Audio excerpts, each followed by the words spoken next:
Hey folks, Jeremy DeMerchant here, the sales strategist, and I want to welcome you to video number 5, the final video in the Enrollment Conversation series. So we've been through the process. We went through setting expectations, we went through qualifying, we went through the framework for a strategy or discovery session. We talked about the actual details of those high-level, big-ticket conversations. And then finally, today is the day we talk about the close. This is the part that scares people to death. And I get it because we all fear rejection. But first of all, I want you to take that idea of rejection and put it out of your head because your focus, that feeling of rejection, that's selfish. Stop being selfish. You're in this business, okay? If you're in sales and you believe in your product or service, and if you're a coach and you know that you can help people, let go of the fear of rejection. Okay, understand that you're going to get rejected as part of the process, but you need to go through it in order to be able to serve the people you're meant to serve, to help the people that your product or service can help. So just get over it. Okay, push yourself through it. Right? Courage is being afraid and doing it anyway. So I encourage you to do that. Now, the details are in the close. First of all, you always need to make sure that you've mentioned the value before you've talked about the investment. Somebody needs to invest in your product or service. Okay, so make sure that's out of the way. That's actually covered in the framework part.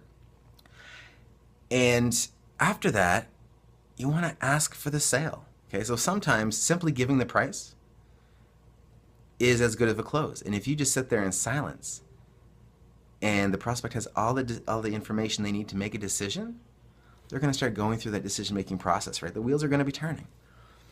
And I want you to sit comfortably in silence. Just like that, see? So don't interrupt them. They're going through some thought process. It could be whether or not what you're offering is going to help them. It could be how, in fact, they're going to be able to come up with the investment to move forward with the program, but don't interrupt it. Now, if you do want to formally ask for the sale, I encourage you to do that. So after the price is given, say, so let's move forward and get you on track to your goals. And the closes that I like are the ones that have to do with achieving the outcome, the transformation.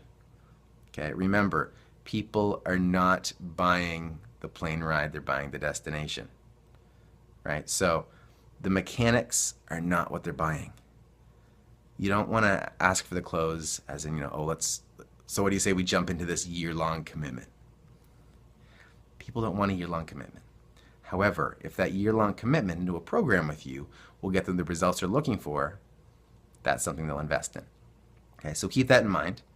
But again, once you ask for it, live in that silence. Do not be the first person to break the silence. If you do, you're going to interrupt their thought process and you could lose yourself a sale. And most importantly, you could take yourself out of a position to help somebody that could really use your support. So that's the close. Now, if you get an objection or concern, first of all, if they're asking questions and they're objecting to things, it's a good opportunity to give them more information specific to the objection. Right? So if they say, so if I needed a payment plan, what would that look like? Answer the question in like a sentence and a half, and then just be quiet again and let them go through the process again. Okay, step by step. And then at the very end, and we've already talked about the offer in a previous video, but at the end, if it's just a no, it's not the right fit, that's okay. Don't be attached to the outcome. You're not going to try to help everybody because not everybody's in a position to benefit from your services. But if a decision can't be made, this is what I want you to do. One, if they're ready to move forward but have to talk to somebody else, or they need to think about it, first of all, ask some more questions to dig into it because those typically aren't the real concerns. But once you do, and you know that they're a qualified prospect, what you can give them is going to add value to their life, then ask them for a deposit. Tell them it's refundable, right? But what you want to do is increase the level of commitment. When somebody's credit card's on the table, right, when they're financially invested, then it actually increases the level of commitment they have to achieving the result. So that's going to help you. If you don't get a deposit and then you try to schedule a follow-up call, the opportunity to actually close that call and get that new client for you, and most importantly, put yourself in a position to serve that client and help make a difference in their life or their business, it diminishes greatly. You need some level of commitment. The other piece is that you want to schedule a specific time for the follow-up. It can be very, very specific. If you need to, dig into more conversation. If they just need to talk to somebody to bounce it off, a spouse, then don't schedule the specific follow-up. Just say, look, let's go ahead now. We'll make the deposit, and anytime in the next 3 days, if there's a major issue, we will set up a call, and if it can't be resolved, then I'll refund the money. Okay, so get a little wiggle room there, but make sure that you've cleared up all the objections that the person has in advance.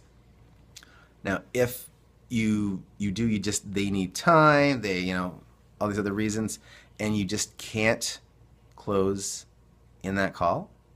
First of all, not closing in the call also greatly reduces your opportunity of getting that new client and serving that additional person. But one thing that you can do to help your chances that the close can happen in the follow-up is set the specific time for the follow-up and give them something actionable in the meantime. So if they need 2 days, and make the follow-up as close as possible to the meeting that you're in.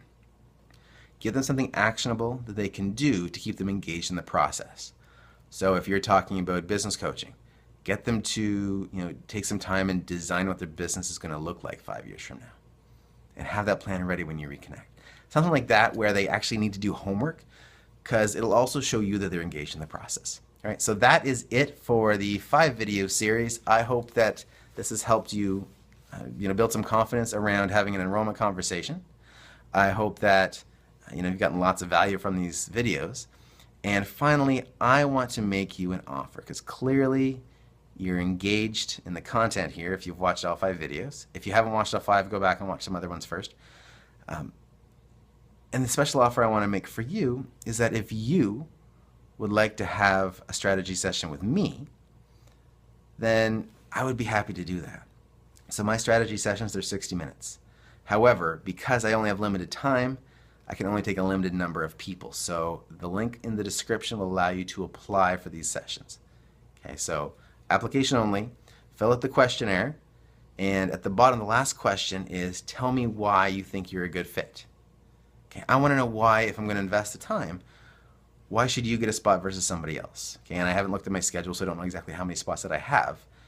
But if, the one spot's between you and somebody else, why should I choose you?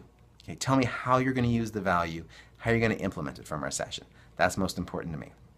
Okay, so the link is in the description. Go ahead and apply for that complimentary session. I would love to connect with you, and let's figure out a sales strategy for your business. I've had people come out of those sessions and take action that completely changed the direction of their business. So I want that for you as well. So click the link, apply for that complimentary session. Normally I don't do these. As I mentioned in video 1, my sessions are normally $147 deposit. So take advantage while it's available. And until I see you in the session, I want to remind you to get uncomfortable and get results. I'm Jeremy DeMerchant, the sales strategist. Cheers.